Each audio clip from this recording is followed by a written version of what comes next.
Alors, une petite vidéo explicative sur le refroidissement par liquide cette fois-ci. Donc là, nous avons affaire à un moteur 4 cylindres refroidi par le liquide de refroidissement. La grosse différence par rapport à ce qu'on a vu tout à l'heure, c'est qu'on a des cylindres qui sont ici et on a tout autour des cylindres des chambres dans laquelle le liquide de refroidissement va circuler. Et comme vous pouvez le constater, et je pense que vous l'avez vu en moteur, jusque sur le bas des cylindres, on a une circulation de liquide de refroidissement. Donc tout le cylindre va baigner finalement dans ce liquide de refroidissement. Ça, c'est pour le bloc moteur. Et juste à côté, on a la culasse qui va avec ce même moteur. Et la culasse, vous pouvez constater qu'elle aussi comporte des perçages qu'on va trouver là, Et par ces perçages, le liquide de refroidissement va pouvoir circuler et finalement refroidir la culasse.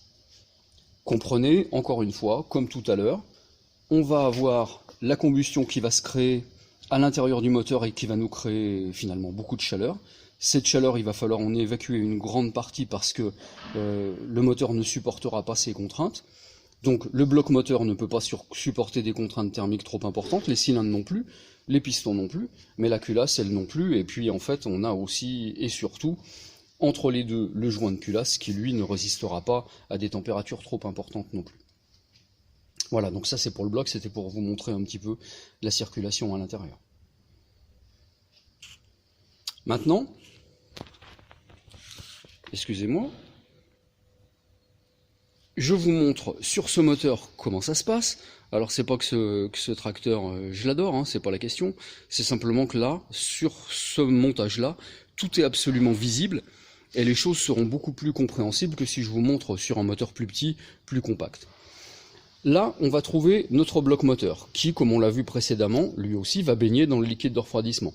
Et on a circulation de liquide de refroidissement au niveau des cylindres et au niveau des culasses. Et comme vous pouvez voir par rapport à tout à l'heure on a vu le moteur à refroidissement pareil, on n'a pas d'ailette apparente de ce côté-là. Le liquide de refroidissement va venir baigner l'ensemble bloc moteur, culasse, et bien évidemment ce liquide de refroidissement va chauffer. Et donc, pour évacuer les calories, on va utiliser un radiateur qui est là, comme vous en avez déjà vu, radiateur qui comporte des petites ailettes et des tuyaux, des petits tubes, dans lesquels le liquide de refroidissement va circuler.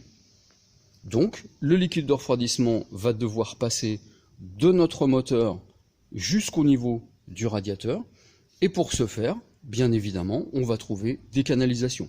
Sur ce moteur, elles sont très visibles. On a 3 canalisations situées sur la partie supérieure. Ces canalisations vont laisser circuler le liquide de refroidissement chaud, et ce liquide de refroidissement, au travers de la canalisation qui est ici, va rejoindre le point haut de notre radiateur. Donc, la partie haute du radiateur, qui est là, dans laquelle on va envoyer le liquide de refroidissement chaud. Ce liquide de refroidissement va circuler à l'intérieur du radiateur, et ce radiateur est soumis à un flux d'air frais qui est créé par le ventilateur qui est ici. Ventilateur qui lui-même, comme vous pouvez le voir, est entraîné par une courroie qui prend son mouvement de l'autre côté là-bas, tout en bas, sur le vilebrequin. Le flux d'air va refroidir le liquide de refroidissement, et ce liquide de refroidissement, en se refroidissant, va devenir finalement plus lourd. Et on va, une fois qu'il aura traversé le radiateur, on va récupérer le liquide de refroidissement qui va être ici plus frais, et qui va être, au travers de cette grosse durite, renvoyé au niveau du moteur. Donc si on regarde d'un peu plus loin, on a circulation entre le bloc moteur, les culasses, notre canalisation et le radiateur. Et finalement, on crée un cycle de refroidissement de cette manière-là.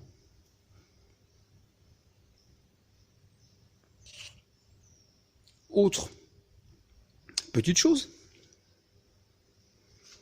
on va trouver ici, dans ce boîtier-là, le thermostat, qu'on appelle encore calorstat.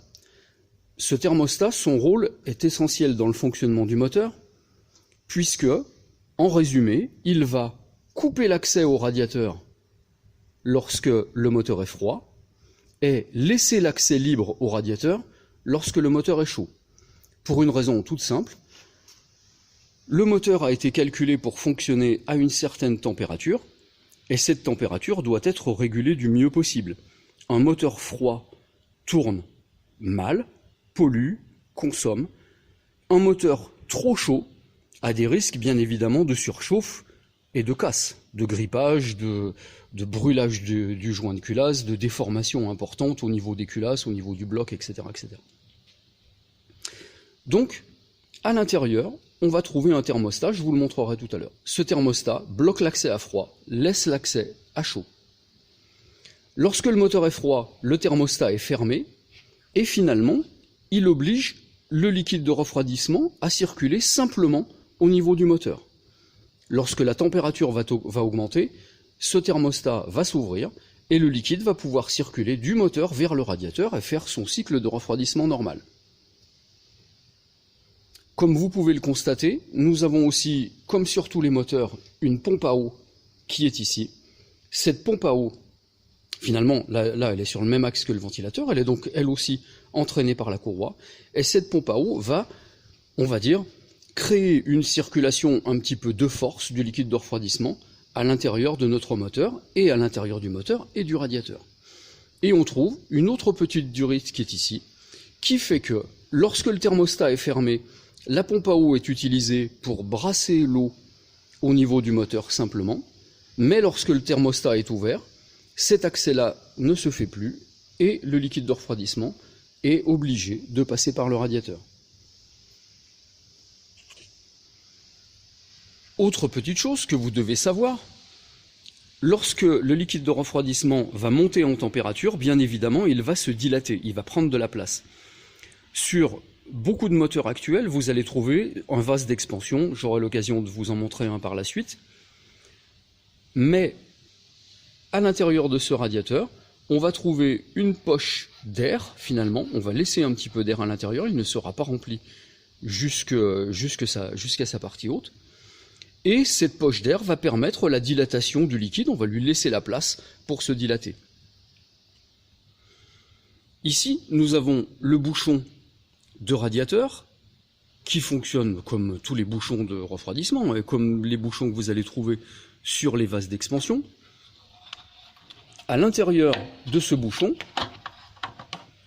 on va trouver un clapet qui est taré à une pression bien déterminée, et ce clapet va permettre, lorsque la pression à l'intérieur du circuit de refroidissement va être trop importante, cette pression qui va être due à la dilatation, à la chaleur, va permettre d'évacuer cette pression, évidemment pour ne pas faire gonfler les durites ou éclater quelque chose.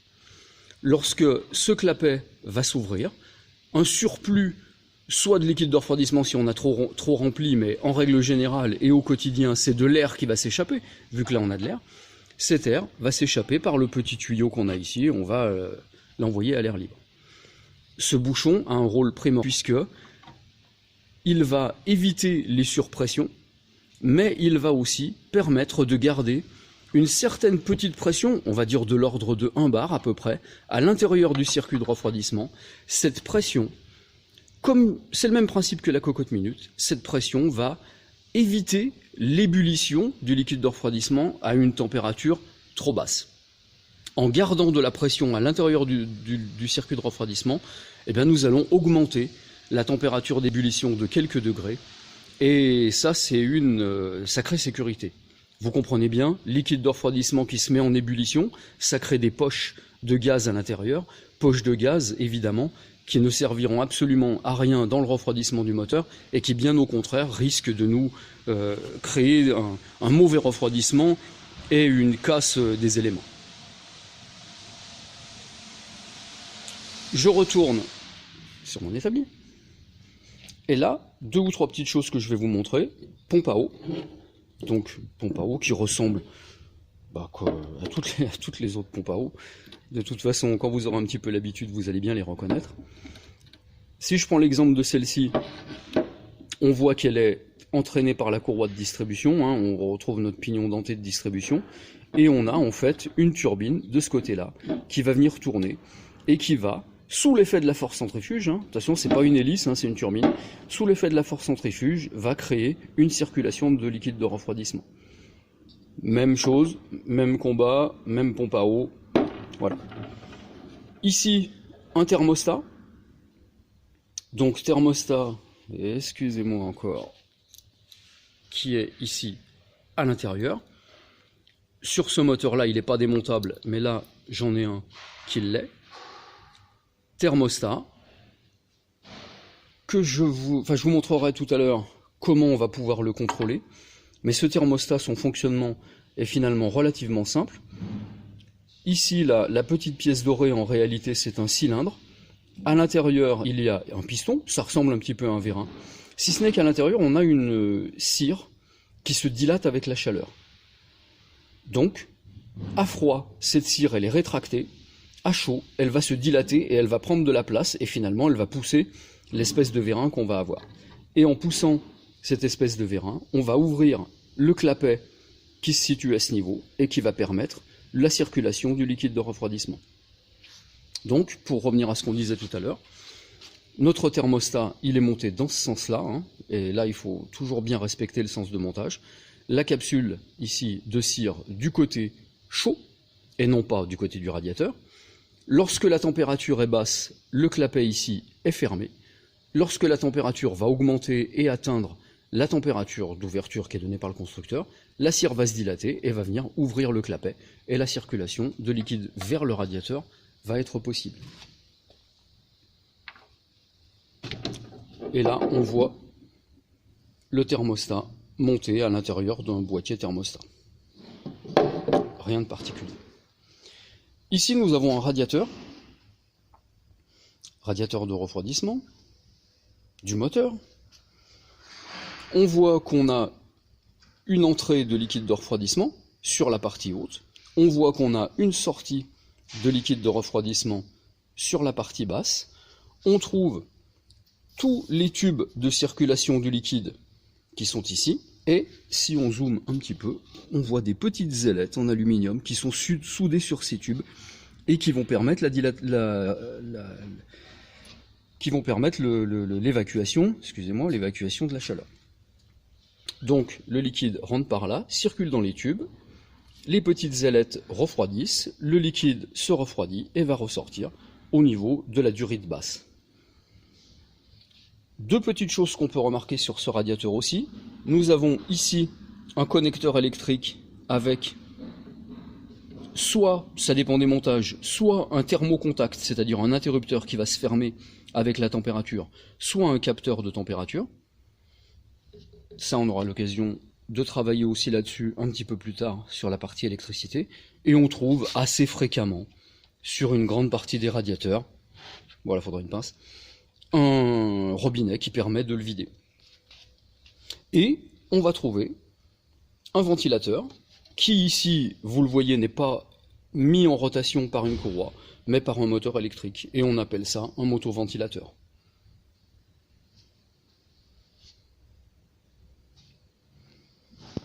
Sur un engin de chantier ou un engin agricole, qui évidemment ne roule pas très vite, le flux d'air à l'intérieur du radiateur, qui est dû naturellement à l'avancement de notre engin, ne suffit pas. Et c'est pour cette raison qu'en très fréquemment, le ventilateur tourne à partir du moment où le moteur tourne, c'est-à-dire tout le temps. Sur un véhicule qui roule sur la route, et qui donc a une vitesse d'avancement qui est beaucoup plus importante, l'air va circuler naturellement à l'intérieur de notre radiateur, donc la plupart du temps, on n'a pas besoin du ventilateur. La circulation naturelle suffit. Et lorsqu'on a besoin de refroidissement de notre radiateur, le capteur ou le thermocontact qui est ici, qui lui mesure la température de l'eau, va faire en sorte, soit directement, soit par l'intermédiaire d'un calculateur, mais va faire en sorte que le moteur électrique va être alimenté et la circulation d'air va être assurée par la rotation de notre ventilateur.